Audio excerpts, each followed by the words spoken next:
born a chubby child. I have never been slender my entire life.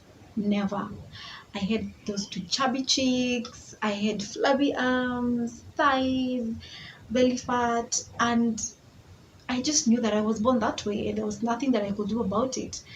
And so going through my primary school, my secondary school, I was that a bit overweight child, but I never really used to pay attention to my body, like I had gotten to a point, yes, I know I was born this way, and that is how I'm supposed to be, like my entire life. So fast forward, after completing my college and getting a job, before that there were signals that my body could give me, but I never used to pay attention. Like I could always feel tired, I had a lot of bad mood swings, I was irritable like most of the time. I could not even climb past like 2 floors of stairs without like panting, and I was just fatigued most of the time. You wake up tired, you have a lot of dizziness, like especially in the afternoon, like you don't want to do anything, you just feel tired. And so my wake up call happened when I got sick.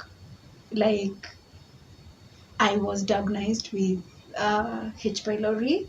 That is what I was told, and that was my wake up call. Like, okay, so how did I get here? And the first thing that my physician told me was that I needed to lose weight. But guys, there is more to that, because you see, I have a history of being overweight from when I was born. I have never bothered on what to eat. I have never bothered on how the body works. Like it was none of my business until I was told, you know what, Betty, you need to lose weight.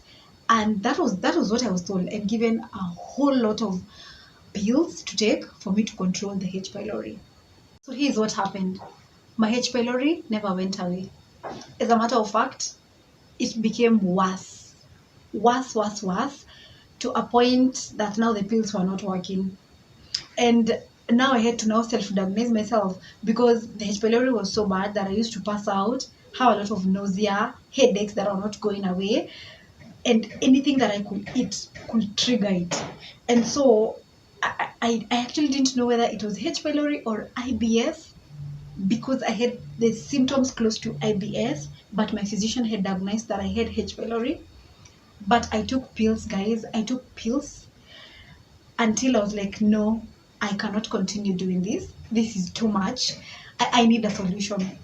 And so, considering that I've been told to lose weight, I started now thinking probably this is where the root cause of my problem is coming from. I now started doing crazy and crazy research to understand what is really happening to my body.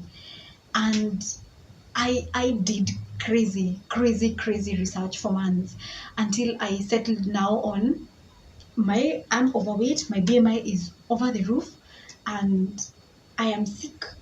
My my symptoms of H. pylori keeps on deteriorating day in, day out, despite me taking pills. They're not working.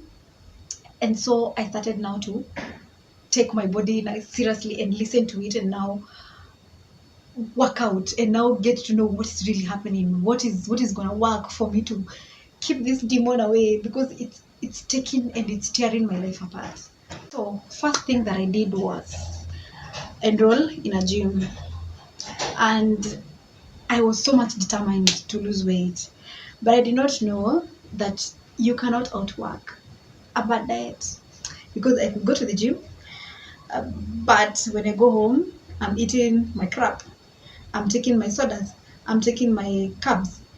I just do not care, because I feel like I was not, or we were not well educated on the foods that we were supposed to eat. Yes, we could be told, oh, avoid carbs, oh, avoid this, but there was no like proper training on what exactly we're supposed to eat.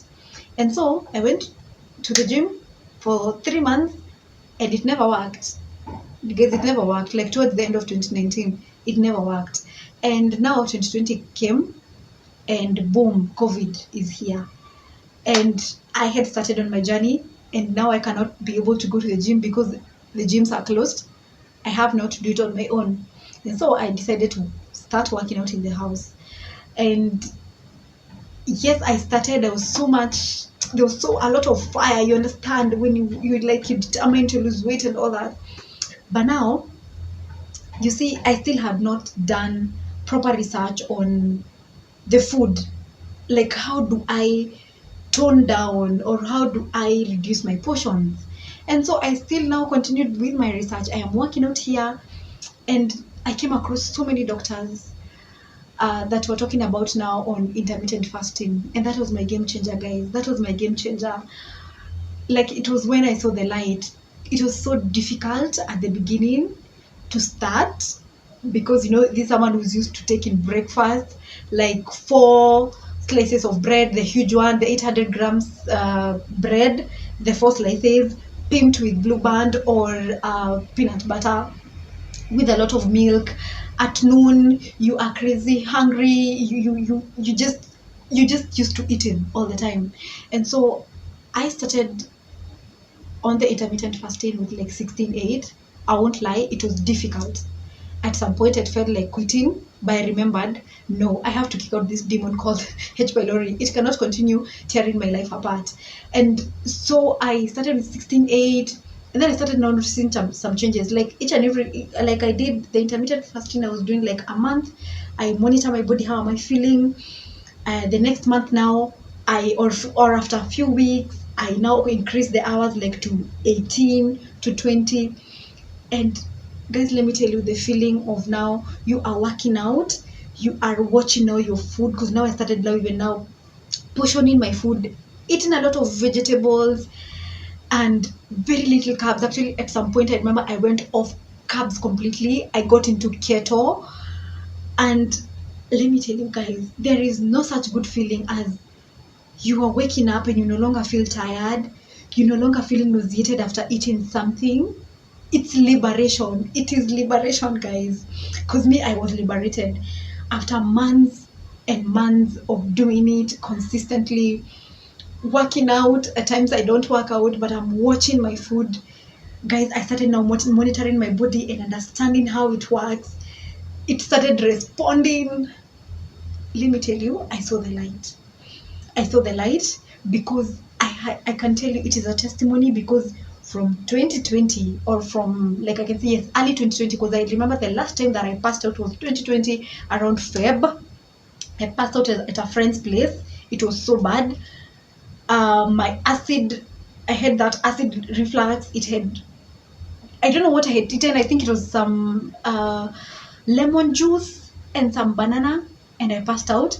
And I remember at that point, I was also having my periods. So, you usually get bloated, and your acidity rises when you're also menstruating. And here you also have H. pylori, I don't know, stroke, IBS. It was crazy. I passed out, I was taken to the hospital, I injected, I came back to life, and that was the last, I can remember that was the last time that I ever took medicines in regards to a H. pylori. Guys, the body is self-healing. It self-healed itself, because for the past 1.5 years, I have not taken medicine. I have not taken it. I've taken them, and I have lost weight. I have lost 25 kgs from 82 kgs. And it is through simple things, guys. Simple things, simple eating. A healthy eating is very, very, very much cheaper than eating junk food. And so that is my story. And I'll be giving more details on how I did my intermittent fasting. Because I did that until I did OMAD, until I went to the extreme fast of like 36 hours, which I still do, which is called autophagy, like whereby you only survive on water and you let the body self eat itself. And guys, if you're battling the same, I tell you, there is hope at the end of the tunnel. As long as you put in the work, you eat right. I'm gonna insist on eating right, eating the right portions, eating only when you're hungry, because I don't know who programmed us that you're supposed to eat breakfast, because it is not the most important meal of the day. I'm sorry to say this. like you're supposed to only eat when you're hungry. And once you realize and study your body, it's so much rewarding. It's so much rewarding. I don't know how I can put it, but I feel great myself. And you transmit the same energy to people around you. And coming, having been born in a family that is overweight, because I can tell you, there is no one who is my size. I think I only know of one person, one cousin who is my size. It is, I don't know how I can put it. Like knowing that you're being healthy comes with even a healthy mind. It is so beneficial. And so I'm here to encourage someone. I'm here to help someone out there. Hold your hand until you overcome, until you get to your standard weight, whereby your BMI is going to be on check, whereby you're no longer going to be pre-diabetic, because I was, whereby your high blood pressure is going to come down. Food is medicine. Food is medicine, guys. And so that is my story, and I hope you're inspired, and I'll see you on my next video.